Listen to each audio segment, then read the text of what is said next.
नमस्कार, स्वागत है आपका एबीपी न्यूज पर। मैं हूं आपके साथ शिरीन और वक्त हो गया है 24 घंटे 24 रिपोर्टर का, जहां आपके लिए लेकर आ रहे हैं 24 घंटे की बड़ी खबरों की पूरी डोज, वो भी नॉन स्टॉप।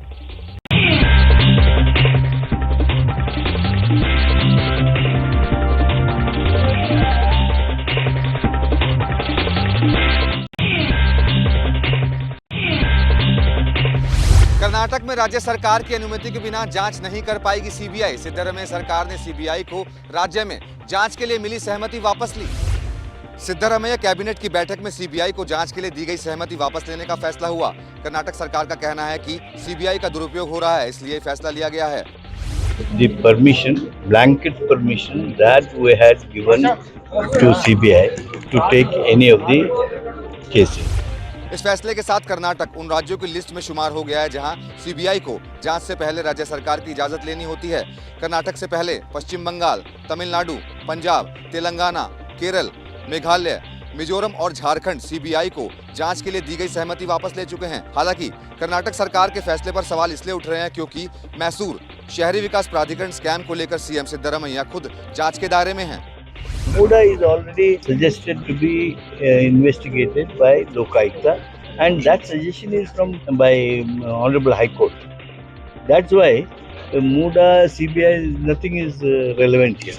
मैसूर शहरी विकास प्राधिकरण को लेकर कर्नाटक लोकायुक्त को जांच का आदेश दिया गया है। हाईकोर्ट ने इस मामले में सीएम सिद्धरमैया की याचिका खारिज कर दी थी। हरियाणा से पीएम मोदी पर राहुल गांधी का अटैक। कहा, घबरा गए हैं पीएम, उल्टी सीधी बात बोल रहे हैं। हरियाणा में मतदान से 9 दिन पहले चुनाव प्रचार करने पहुंचे राहुल गांधी के मंच पर कुमारी सैलजा और भूपेंद्र सिंह हुड्डा एक साथ दिखे। इस चुनाव में ये पहली बार था जब दोनों नेता एक साथ मंच पर नजर आए। कांग्रेस की एकजुटता दिखाने के बाद राहुल गांधी ने पहलवानों का मुद्दा उठाया। ये 24 घंटा लगे रहते हैं, क्यों?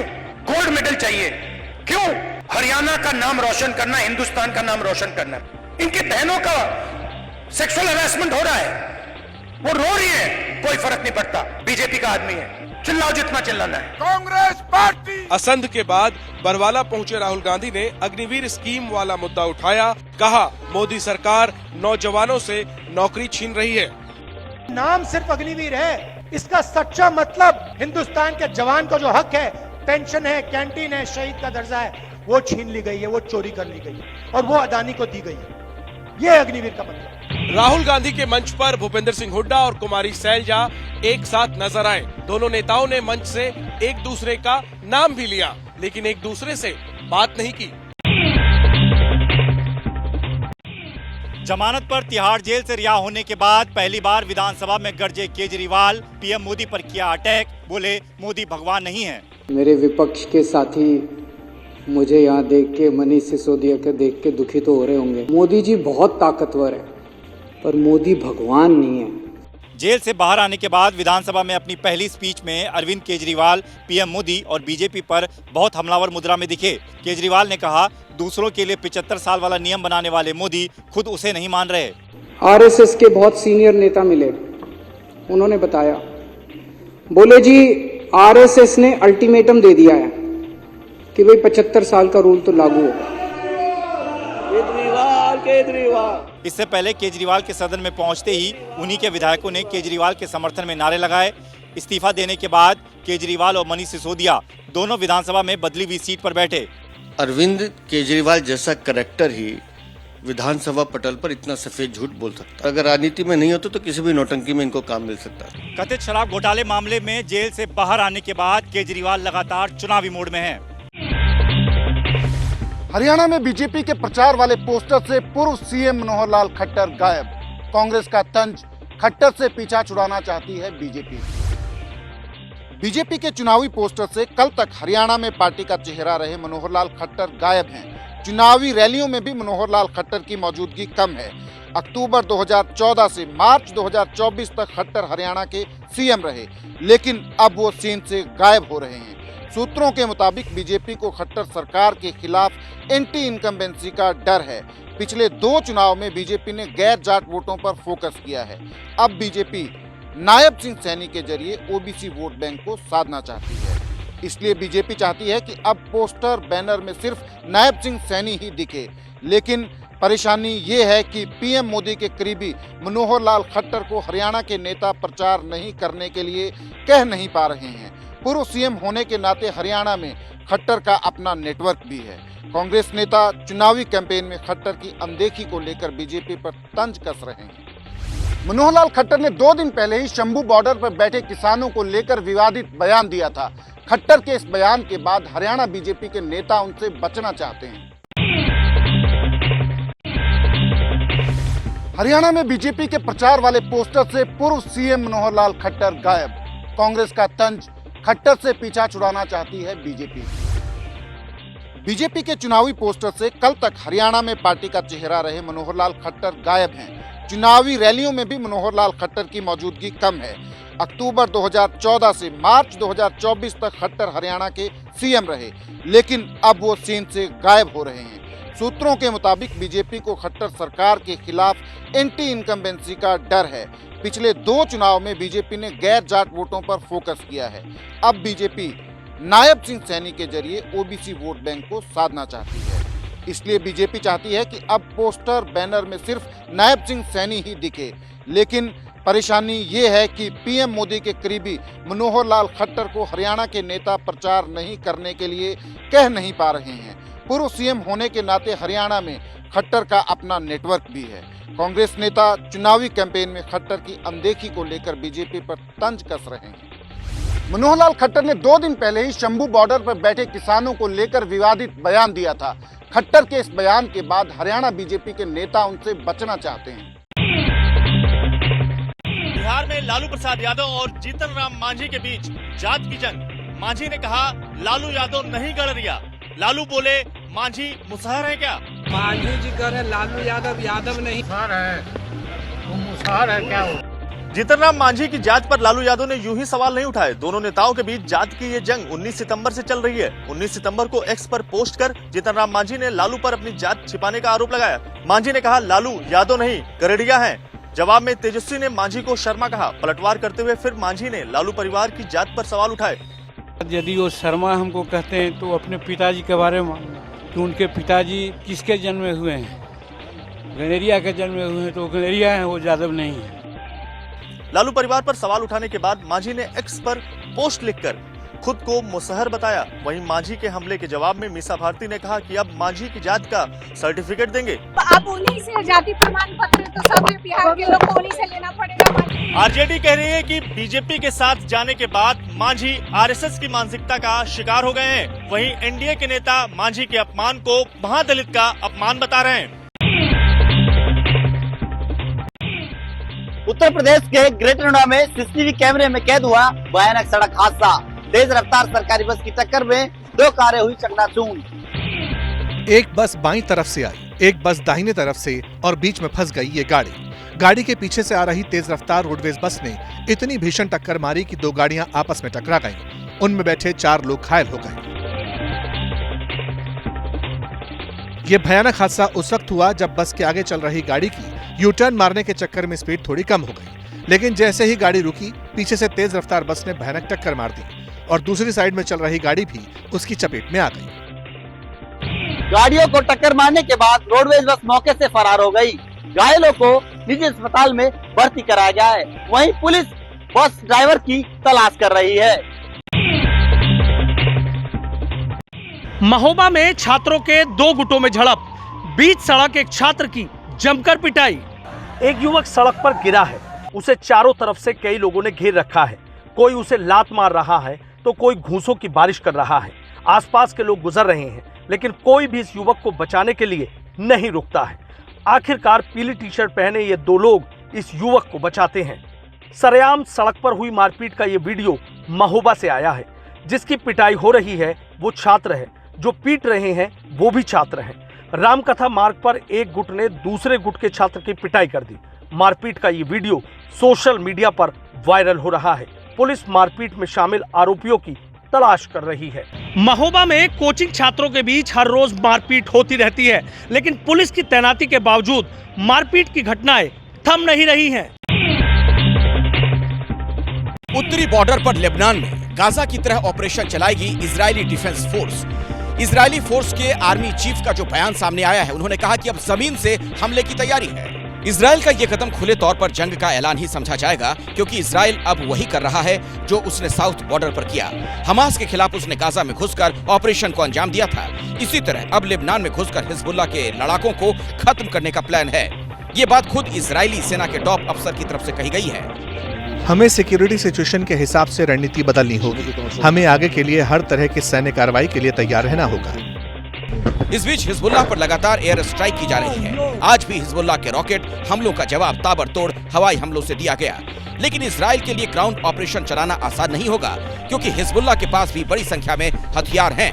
एक अनुमान के मुताबिक 1,30,000 रॉकेट और मिसाइलें हैं। टैंक की यूनिट्स के अलावा हिजबुल्लाह के पास 20,000 एक्टिव सैनिक और 20,000 रिजर्व सैनिक हैं। हिजबुल्लाह दुनिया का ऐसा सबसे बड़ा सैन्य संगठन है जिसका सीधे तौर पर किसी देश से कोई सरोकार नहीं। हालांकि इसके लड़ाकों को सीरिया युद्ध का भी एक्सपीरियंस है। इजराइल के खिलाफ अब इराक की जमीन से भी हमले शुरू हो गए हैं। इराक के ड्रोन ने साउथ इजराइल के पोर्ट को अपना निशाना बनाया। जिस वक्त इजराइल लेबनान के खिलाफ हवाई हमले कर रहा था, तब इराक की जमीन से 2 सुसाइड ड्रोन इस तरह दागे गए। कहा गया कि इराकी रेजिस्टेंस यानी हिजबुल्लाह और ईरान के समर्थक गुट ने इजराइल के इलाट पोर्ट को निशाना बनाया। एक ड्रोन पोर्ट पर गिरा, जबकि दूसरा एयर डिफेंस ने इंटरसेप्ट कर लिया। इजराइल के मुताबिक एक ड्रोन को सार 5 क्लास मिसाइल कॉर्वेट ने मार गिराया, लेकिन दूसरा वाला क्रैश हो गया। इन हमलों का मतलब है कि इजराइल को अब हर तरफ से हमले का सामना करना पड़ रहा है। लेबनान के अलावा गाजा में हमास और अब सीरिया और इराक से भी इजराइल पर हमले तेज हो चुके हैं, लेकिन इजराइल भी जवाब दे रहा है। जानकारी के मुताबिक इजराइल ने सीरिया पर हवाई हमला किया, जिसमें कम से कम 23 लोग मारे गए। ये हमला बेरूत से 75 किलोमीटर दूर योनिन इलाके में किया गया। इजराइल ने ये पहले से ही क्लियर कर दिया है कि अगर वो युद्ध खत्म करेगा तो अपनी शर्तों पर करेगा, वरना लेबनान और सीरिया पर बारूदी हमले लगातार होते रहेंगे।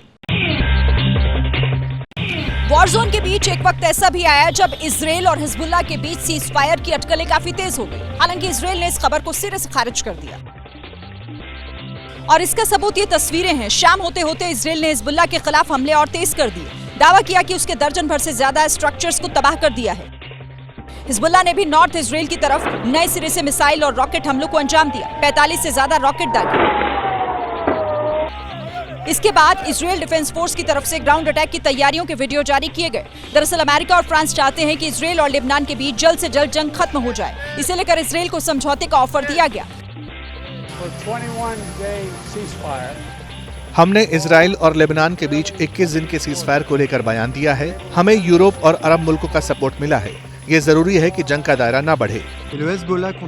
कूटनीतिक समाधान से जंग रोकी जा सकती है। हमने अपने अमेरिकी सहयोगियों के साथ मिलकर 21 दिन के अस्थायी युद्ध विराम की पेशकश की है, लेकिन नेतन्याहू ने इस प्रस्ताव को ठुकरा दिया। इजरायली पीएम ऑफिस ने कहा कि सीजफायर की खबर सही नहीं है। पीएम ने तो इस प्रपोजल पर गौर तक नहीं किया।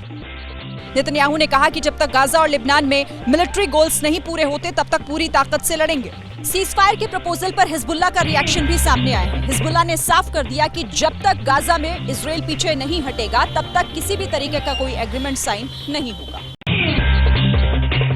इजराइल और हमास के बीच जारी जंग थमने का नाम नहीं ले रही है। फिलिस्तीन ने दावा किया है कि अब तक 41,000 से ज्यादा लोग मारे जा चुके हैं। हर रोज गाजा के अलग अलग इलाकों से ऐसी तस्वीरें सामने आती रही। इजराइल बार बार कहता है कि वो राफा और यूनुस खान इलाके में ग्राउंड ऑपरेशन कर रहा है। इसके अलावा हवाई हमलों में हमास के टेरर नेटवर्क को खत्म करने का दावा करता है। लेकिन गाजा से जो तस्वीरें सामने आती हैं, उनमें अफरा तफरी, बदहवासी और कफन में लिपटी लाशों के अलावा कुछ नजर नहीं आता। 20 लाख की आबादी वाले गाजा में फिर हमला हुआ है। कहा गया 2 दिन में दर्जन भर से ज्यादा लोग मारे गए, लेकिन पिछले साल अक्टूबर के बाद से रोज गाजा शमशान बनता चला गया। फिलिस्तीन का दावा है कि अब तक 41,467 लोग मारे जा चुके हैं। 95,000 से ज्यादा घायल हैं, लेकिन जिन पर जंग रोकने की जिम्मेदारी है वो सिर्फ निंदा कर रहे हैं। हम सबको मिलकर एक साथ एक आवाज में इस विनाश को रोकना होगा। युद्ध को किसी भी तरह होने से रोकना होगा। गाजा में जारी बारूदी जंग के बीच वर्ल्ड बैंक की एक नई रिपोर्ट सामने आई है। इसके मुताबिक गाजा में गरीबी दर 100% पहुंच गई है। जंग के हालात के बीच लेबनान से बहुत बड़ी संख्या में लोग पलायन कर रहे हैं। भारत ने भी अपने नागरिकों से लेबनान छोड़ने के लिए कहा। ये तस्वीरें लेबनान सीरिया बॉर्डर की हैं, जहां जंग की दहशत के बीच लेबनान से हजारों परिवार इकट्ठा हो गए। लेकिन जिस सीरिया का रुख कर रहे हैं वो खुद सिविल वॉर की चपेट में है। इसके बावजूद बच्चों और सामान को लेकर किसी भी तरह सीरिया पहुंच रहे हैं। यूएन अधिकारियों के मुताबिक हजारों लोग पहले ही सीरिया में दाखिल हो चुके हैं, जबकि कई अब भी एंट्री का इंतजार कर रहे हैं। इन तस्वीरों को देखकर भारत ने अपने नागरिकों को एक बार फिर लेबनान छोड़ने की सलाह दी है। एडवाइजरी में कहा गया है कि लेबनान की यात्रा ना करें और जो मौजूद हैं वो तुरंत ये मुल्क छोड़ दें। बेरूत में भारतीय दूतावास ने नागरिकों की मदद के लिए ईमेल आईडी और इमरजेंसी फोन नंबर भी जारी किया है। इससे कांटेक्ट किया जा सकता है। इससे पहले रूस, चाइना समेत कई मुल्कों ने अपने नागरिकों से लेबनान छोड़ने के लिए कह दिया है और साथ ही ब्रिटेन ने भी अपने नागरिकों के लिए ऑपरेशन चलाने की तैयारी शुरू कर दी है। रूस यूक्रेन जंग के बीच राष्ट्रपति पुतिन ने न्यूक्लियर हमले की धमकी दे दी है और इस धमकी ने पूरी दुनिया की टेंशन बढ़ा दी है। क्या यूक्रेन में हिरोशिमा और नागासाकी जैसा बम गिराने की तैयारी रूस कर चुका है? क्या पुतिन न्यूक्लियर बटन किसी भी वक्त दबा देगा? ये आशंका इसलिए क्योंकि पुतिन ने खुद सिक्योरिटी काउंसिल की मीटिंग में ये बयान दिया। पुतिन ने कहा कि अगर हमारे देश पर मिसाइलें गिरी तो फिर एटमी ऑप्शन को एक्सप्लोर करेंगे। अगर हमारे ऊपर हवाई हमले होते हैं या फिर बॉर्डर के अंदर क्रूज मिसाइल, ड्रोन्स, हाइपरसोनिक या दूसरा विमान आता है तो हम न्यूक्लियर बम का इस्तेमाल कर सकते हैं। हाल के दिनों में यूक्रेन को पश्चिमी देशों ने ढेर सारी क्रूज मिसाइल दी है जो रूस के अंदर लंबी दूरी तक हमला कर सकती है। और इसी बीच अमेरिका और ब्रिटेन की तरफ से छूट मिली है कि यूक्रेन रूस के अंदर स्टॉर्म शैडो क्रूज मिसाइल का इस्तेमाल कर हमला कर सकता है। इसके बाद से रूस तिलमिला गया है। अगर दुश्मन हमारे खिलाफ पारंपरिक हथियार का भी इस्तेमाल करता है जिससे हमारी संप्रभुता को खतरा हो, तो भी हम न्यूक्लियर हथियार चलाने का अधिकार रखते हैं। रूस दुनिया की सबसे बड़ी परमाणु ताकत है। उसके पास 6000 से भी ज्यादा परमाणु हथियार है और रूस को देखते हुए ही अमेरिका ने कुछ दिनों पहले अपनी हथियार नीति में बदलाव किया था। पुतिन की न्यूक्लियर धमकी पर अमेरिका का डायरेक्ट रिएक्शन तो नहीं आया है, लेकिन इतना जरूर है कि यूक्रेन को लंबी दूरी की मिसाइल मिलने का रास्ता करीब करीब साफ हो गया। सूत्रों के मुताबिक यूक्रेन को वार जोन में लंबी दूरी के joint stand off weapon cruise bomb मिलेंगे। बताया जा रहा है कि इन क्रूज बम का रेंज 150 किलोमीटर तक है और ये 500 किलोग्राम वजनी हो सकते हैं। अब खबर ये भी है कि अमेरिका इस बार यूक्रेन को $8 अरब की सैन्य मदद भी दे रहा है। वहीं इस बात पर भी चिंता जता रहा है कि चीन में कथित तौर पर रूस के लिए नई ड्रोन प्रोडक्शन यूनिट खुल चुकी है। इन सारी बातों पर डोनाल्ड ट्रंप ने रिएक्ट किया है। कहा यूक्रेन रूस के सामने टिक नहीं पाएगा, डील कर लेनी चाहिए थी। उन्हें रूस के साथ डील कर लेनी चाहिए थी। उनके साथ कोई भी डील अच्छी होती।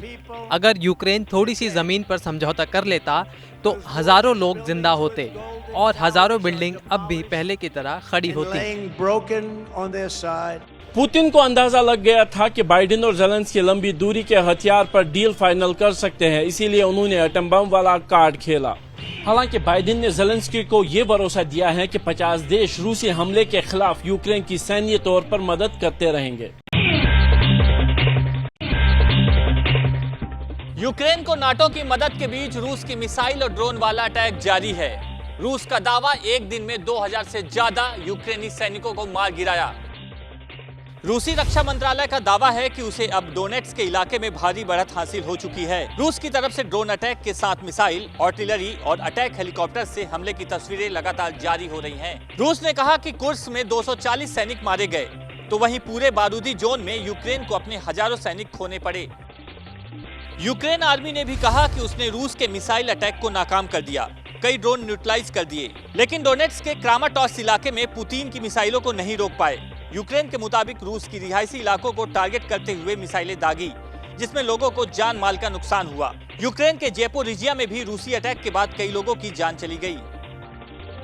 इन सबसे अलग ताइवान और चीन के बीच घमासान बढ़ गया है। ताइवान के मुताबिक चीन ने एक बार फिर उसके इलाके में घुसपैठ की और अपने फाइटर जेट्स को भेजा। बांग्लादेश में अब दुर्गा पूजा को लेकर हिंसा का माहौल बन गया है। पूजा समितियों को दुर्गा पंडाल लगाने के खिलाफ धमकी मिली, कट्टरपंथियों ने मार्च निकाला। ये तस्वीरें बताती हैं कि बांग्लादेश में हिंदुओं को इस वक्त कितना कुछ सहना पड़ रहा है। वीडियो में लोगों की एक भीड़ जो कथित तौर पर बंगाली में नारा लगा रहे हैं कि दुर्गा पूजा नहीं होने देंगे। कहा जा रहा है कि ढाका में दुर्गा पूजा के खिलाफ ये रैली निकाली गई।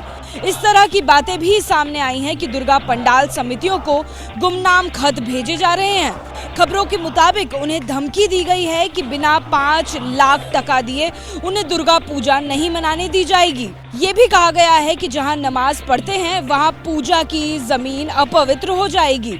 लेटर के मुताबिक अगर शर्त नहीं मानी गई तो इसके गंभीर परिणाम होंगे।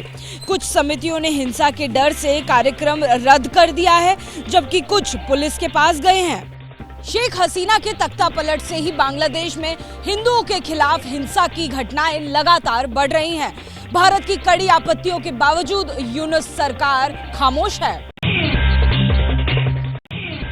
मलेशिया से एक बेहद हैरान करने वाली तस्वीर सामने आई है। यहाँ पर सुरक्षा कारणों की वजह से एक बहुत बड़े स्टेडियम को ध्वस्त कर दिया गया। डिमोलिशन की नई तस्वीरें अब सामने आई। सोशल मीडिया और इंटरनेट पर यह वीडियो सुपर वायरल है। एक झटके में मलेशिया का यह स्टेडियम ताश के पत्तों की तरह बिखर गया, मिट्टी में मिल गया। क्या स्टेडियम की सीट्स और क्या अंदर का इंफ्रास्ट्रक्चर, सब कुछ पलक झपकते ही खत्म होता दिखाई दिया। मलेशिया का यह सबसे बड़ा शाह आलम स्टेडियम था। इसमें 80,000 से ज्यादा लोग एक बार में बैठ सकते थे।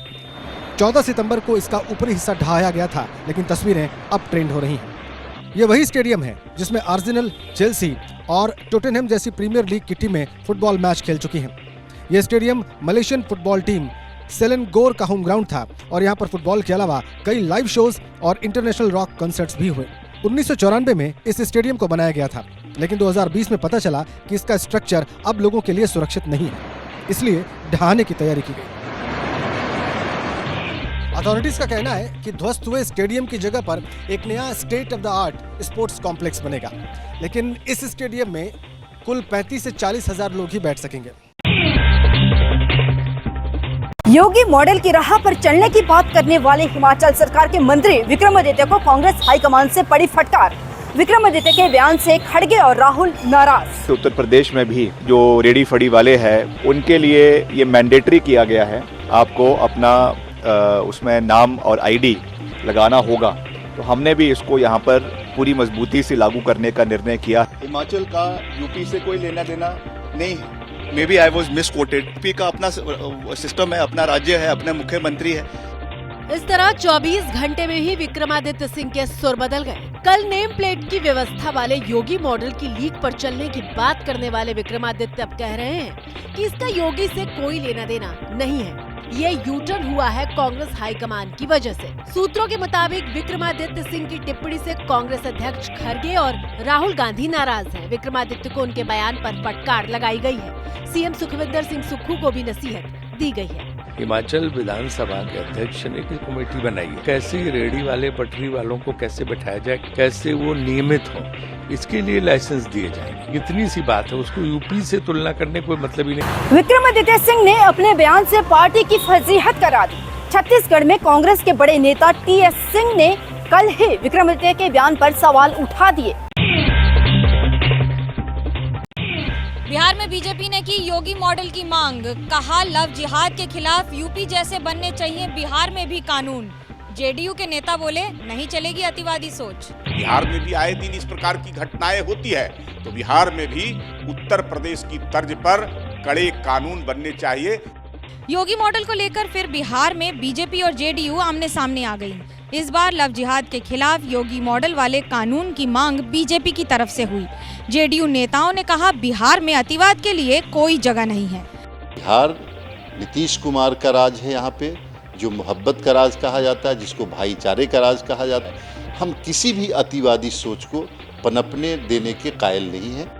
योगी मॉडल के खिलाफ आरजेडी ने भी बीजेपी को निशाना बनाया। आरजेडी ने कहा कि काम से ध्यान बांटने के लिए योगी मॉडल की चर्चा हो रही है।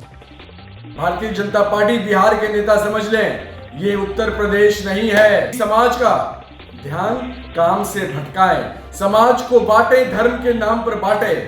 चंद दिन पहले भी इनकाउंटर पॉलिसी पर योगी मॉडल की मांग करते हुए बिहार में जेडीयू और बीजेपी नेताओं के बीच तीखी बहस और बयानबाजी हो चुकी है। आरएसएस पर हेमंत सोरेन का विवादित बयान, कहा चूहों की तरह समाज को कुतरने का काम करता है आरएसएस। बीजेपी का पलटवार, कहा हार के डर से बौखला गए हैं हेमंत सोरेन। ये आरएसएस के लोग चूहा की तरह अंदर अंदर घुस करके हमारे समाज को तोड़ने का काम करेगा, तो इन लोगों को भी आप लोगों को पहचान के रखने की आवश्यकता है। विधानसभा चुनाव के ऐलान से पहले झारखंड में जमीनी तैयारी में जुटे हेमंत सोरेन साहेबगंज पहुंचे थे। यहां कई योजनाओं की सौगात देने के बाद अपने भाषण में हेमंत ने जो कहा, उससे झारखंड में सियासी तपिश बढ़ गई है। बीजेपी कह रही है कि हार सामने है, इसलिए हेमंत अनाप शनाप बयानबाजी कर रहे हैं। आरएसएस ने हमेशा देश की सेवा की है, लेकिन ये मुख्यमंत्री का फ्रस्ट्रेशन बता रहा है। साहब, आपने लाश बना दिया झारखंड को 5 वर्षों में। बीजेपी डेमोग्राफिक चेंज और भ्रष्टाचार के मुद्दे पर हेमंत सोरेन को घेर रही है। वहीं हेमंत सोरेन आदिवासी कार्ड खेल रहे हैं, साथ ही खुद को जेल भेजे जाने का भी मुद्दा बना रहे हैं। मुख्यमंत्री को जिस तरह जेल भेजा गया, जिस तरह घेरा गया, जिस तरह कोशिश की गई कि वहां संगठन कमजोर किया जाए, वो सिर्फ आरएसएस की ही कार्यप्रणाली। झारखंड में हेमंत सोरेन लगातार कमजोर होते जा रहे हैं, क्योंकि उनकी पार्टी के कई बड़े नेता उनका साथ छोड़ करके बीजेपी में शामिल हो रहे हैं। कुछ दिनों पहले ही चंपई सोरेन और सीता सोरेन ने भी हेमंत सोरेन का साथ छोड़ दिया और वो बीजेपी में शामिल हो चुके हैं। बिहार में सीएम की कुर्सी पर बयानबाजी, आरजेडी ने कहा नीतीश को हटाना चाहती है बीजेपी। बीजेपी बोली मुंगेरी लाल का हसीन सपना देख रही है आरजेडी। 28 सितंबर को बीजेपी के राष्ट्रीय अध्यक्ष जेपी नड्डा बिहार पहुंच रहे हैं। नड्डा के दौरे से पहले आरजेडी ने बड़ा सियासी धमाका किया है। आरजेडी नेताओं का कहना है कि कई मुद्दों पर मतभेद के बाद अब बीजेपी बिहार में नीतीश को किनारे करने की तैयारी में है। हाथ और गले भले मिल गए हों एनडीए में बीजेपी जेडीयू के, लेकिन आज भी दिल नहीं मिले हैं। और बीजेपी तो ये चाल चल ही रही है नीतीश कुमार जी को कुर्सी से हटाने की। आरजेडी नेताओं ने बयान से बिहार में सियासी सरगर्मी पैदा करने की कोशिश की, लेकिन बीजेपी और जेडी नेताओं ने इस पर पानी डाल दिया। हमारे गठबंधन पर कोई असर नहीं होता है कि आरजेडी के पास किसी प्रकार का कोई मुद्दा नहीं बचा है, लगातार कुछ न कुछ शगुफा छोड़ते रहती है। राष्ट्रीय जनता दल जो मुंगेरी लाल के सपने देख रही है, यहाँ नेता नीतीश कुमार जी हैं। नीतीश कुमार जी आज भी मुख्यमंत्री हैं, 2025 में भी वही एनडीए के मुख्यमंत्री के चेहरा भी होंगे और मुख्यमंत्री भी होंगे। बिहार में जातीय जनगणना, बिहार को विशेष राज्य का दर्जा, एनकाउंटर पॉलिसी और लव जिहाद के खिलाफ कानून जैसे मुद्दों पर बीजेपी और जदयू नेताओं के बीच बयानबाजी देखने को मिल रही है। नए वक्फ बिल पर मुंबई में स्टेक होल्डर्स से की जेपीसी ने चर्चा, बैठक में हुआ हंगामा, शिवसेना और टीएमसी सांसद के बीच तीखी बहस। वक्फ बिल पर स्टेक होल्डर से चर्चा के लिए मुंबई पहुंची जेपीसी की बैठक में जमकर हंगामा हुआ। बैठक के दौरान शिवसेना के सांसद नरेश महस्के और टीएमसी के सांसद कल्याण बनर्जी के बीच बहस हो गई। दरअसल बैठक में गुलशन फाउंडेशन के प्रतिनिधि नए वक्फ बिल पर अपना पक्ष रख रहे थे, तभी टीएमसी के कल्याण बनर्जी ने उन्हें रोकने की कोशिश की। गुलशन फाउंडेशन बिल का समर्थन कर रहा है। ये जो बिल लाया है, मुझे लगता है कि मुस्लिम कम्युनिटी के सपोर्ट के लिए है, उसमें मुसलमानों का ही भला होगा। कल्याण बनर्जी की टोका टाकी का नरेश महस्के ने विरोध किया। इस पर दोनों पक्षों में बहस हो गई। अध्यक्ष ने हस्तक्षेप किया, लेकिन नाराज विपक्षी सदस्य बैठक से बाहर चले गए। बिल के बारे में वो सपोर्ट की बात कर रहे थे, इसलिए उसके ऊपर कल्याण बनर्जी चिल्लाए, उनको डांटा और मीटिंग से बाहर जाने को बोला। ये कल्याण बनर्जी को अधिकार नहीं है। हालांकि बाद में दोनों पक्ष शांत हुए और दूसरे पक्षकारों से चर्चा हुई। जेपीसी की कमेटी कल अहमदाबाद में स्टेक होल्डर से चर्चा करेगी। भारत के खिलाफ चीन की बड़ी साजिश का ईडी ने किया भंडाफोड़। गेमिंग ऐप के जरिए 400 करोड़ रुपए पहुंचे चीन। ये तस्वीरें उन चीनी नागरिकों की है जिनके क्रिप्टो अकाउंट ईडी ने सीज किए हैं। ईडी ने एक ऑनलाइन गेमिंग ऐप 5in के खिलाफ ये बड़ी कार्रवाई की है। ईडी की जांच में पता चला कि इस गेमिंग ऐप के जरिए 400 करोड़ रुपए भारत से चीन पहुंचे हैं। ईडी ने 3 चीनी नागरिकों के करीब 25 करोड़ के क्रिप्टो अकाउंट फ्रीज किए हैं। इस मामले में 4 भारतीय नागरिकों को भी ईडी ने हाल में गिरफ्तार किया था। इस गेमिंग ऐप के जरिए चीनी मूल के नागरिकों ने भारत में बड़ी सेंध लगाकर करीब 400 करोड़ रुपए की कमाई की और ये पैसा चीन पहुंचा था। जांच से पता चला है कि चीन ने ऑनलाइन गेमिंग ऐप के जरिए भारत की अर्थव्यवस्था को कमजोर करने की बड़ी साजिश रची थी। दिल्ली में चोरी की हैरान करने वाली खबर सामने आई है। राजधानी के पॉश इलाके में बदमाशों ने मोबाइल शोरूम से लाखों की चोरी कर फरार हो गए। मामला दिल्ली के वसंत कुंज साउथ इलाके का है, जहां चोरों ने मोबाइल शोरूम को निशाना बनाया। घटना 24 सितंबर की है। करीब सुबह 3 बजे चोरों ने इस घटना को अंजाम दिया। घटना का पूरा वीडियो सीसीटीवी कैमरे में कैद हो गया है। सीसीटीवी कैमरे में दिखाई दे रहा है कि 3 नकाबपोश शोरूम के अंदर घुसते हैं और महज 5 मिनट के अंदर लाखों रुपए के मोबाइल फोन बोरे में भरकर फरार हो जाते हैं। इस तरह की वारदात से दिल्ली में कानून व्यवस्था को लगातार चुनौती मिल रही है। हालांकि अब पुलिस ने मामला दर्ज कर लिया है और आरोपियों की तलाश शुरू कर दी है। 2 महीने पहले ही दिल्ली के वसंत कुंज में एक रिटायर्ड IAS के घर पर बदमाश घुस गया था, जिसके बाद शोर मचाने पर उसने चाकू से हमला कर दिया। बदमाश की शिकायत होने के बाद पुलिस ने उसे गिरफ्तार कर लिया था। मानहानि केस में शिवसेना उद्धव गुट के नेता संजय राउत दोषी करार, 15 दिन की कैद और 25,000 रुपए जुर्माने की सजा। मुंबई की मजगांव कोर्ट ने संजय राउत को ये सजा सुनाई। बीजेपी नेता किरीट सोमैया की पत्नी डॉक्टर मेधा सोमैया ने संजय राउत के खिलाफ 100 करोड़ रुपए की मानहानि का मुकदमा दर्ज कराया था। राउत ने मेधा सोमैया पर 100 करोड़ रुपए के शौचालय घोटाले में शामिल होने का आरोप लगाया था। संजय राउत ने पार्टी के मुखपत्र सामना में 12 अप्रैल 2022 को एक लेख में ये आरोप लगाए थे। अदालत ने इसी मामले में संजय राउत को सजा सुनाई है। कोर्ट ने नहीं कहा है कि मैंने गलत कहा है। कोर्ट ने ये नहीं कहा, कोर्ट ने ये कहा है कि पब्लिक इंटरेस्ट में कहा है। ये सजा उद्धव ठाकरे को सुनवाई गई है, क्योंकि संजय राउत ये उद्धव ठाकरे के प्रवक्ता है। उद्धव ठाकरे की अनुमति लेकर ये सब आरोप करते हैं, लेकिन नेक्स्ट टाइम हम प्रवक्ता जिस पार्टी को उसको भी न्यायालय में खींचेंगे। मानहानि के इस मामले में मजगांव मेट्रोपॉलिटन मजिस्ट्रेट कोर्ट ने संजय राउत को जमानत दे दी।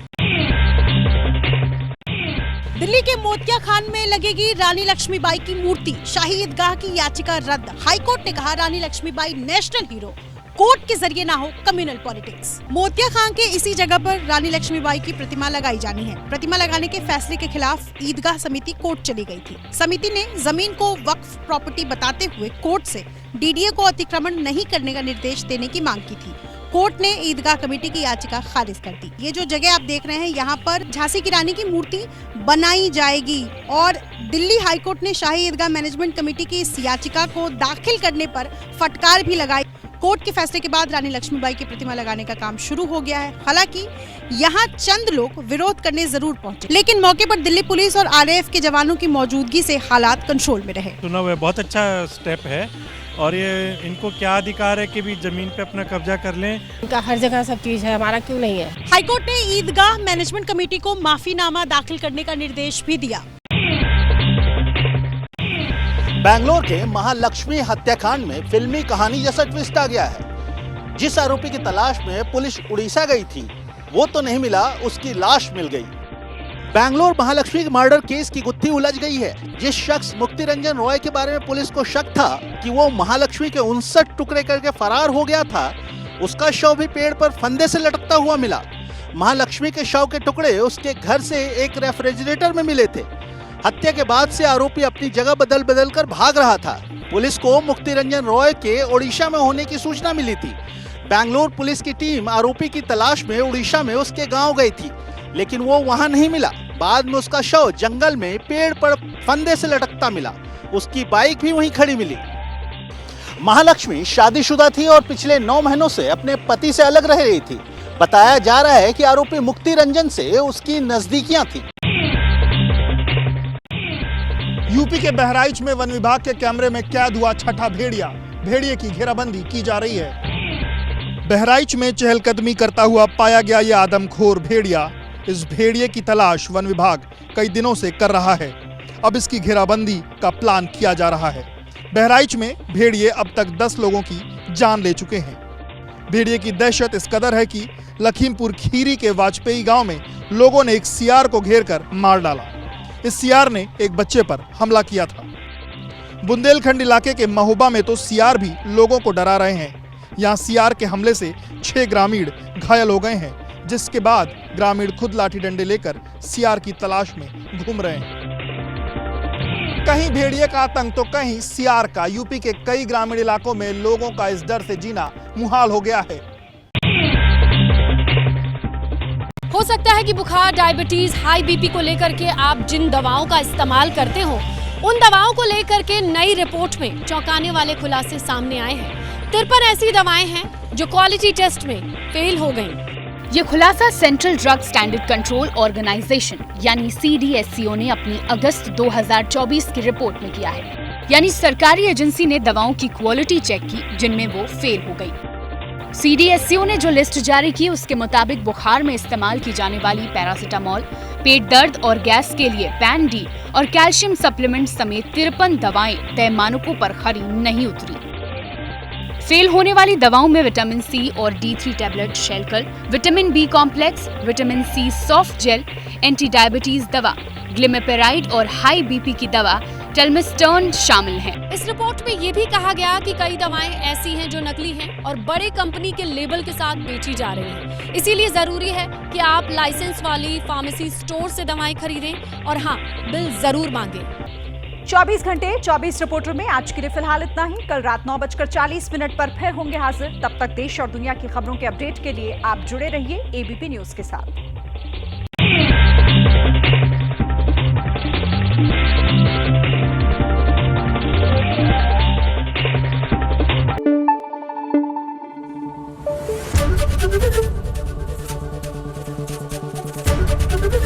ABP न्यूज आपको रखे आगे।